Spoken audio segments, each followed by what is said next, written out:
አልዓዛር እስኪሞት ድረስ ጠብቆ ከሞተ በኋላ ነው ጂሰስ ክራይስት የመጣው። አይገርማችሁ?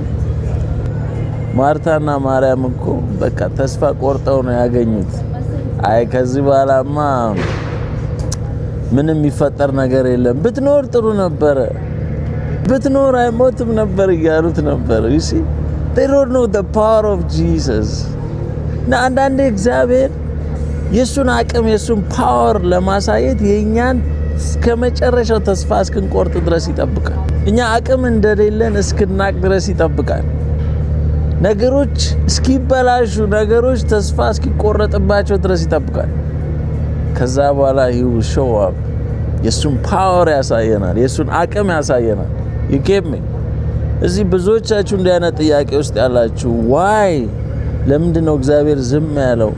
ለምንድነው እግዚአብሔር ጸጥ ያለው? ለምንድነው የማይመልሰው? ለምንድነው የማይሰራው የሚል ጥያቄ ውስጥ ያላችሁ ወዲያው የማይመልሰው እኛ ሁሉን ነገር ወደሱ እስክናስረክብ ድረስ ይጠብቃል። ስለዚህ እኛ አቅም የለንም፣ እኛ ፓወር የለንም፣ ፓወራችን እሱ እጅ ነው። እኛ አቅም የለንም፣ አቅማችን እሱ ነው። እዚህ ያለንን የትኛውም ነገር ሸክማችንን የከበደንን ነገር በሙሉ ለሱ እንስጠው። ሁሉን ለሚችለው ለሱ እንስጠው። እኛ በራሳችን አንታገል። መቻችሁ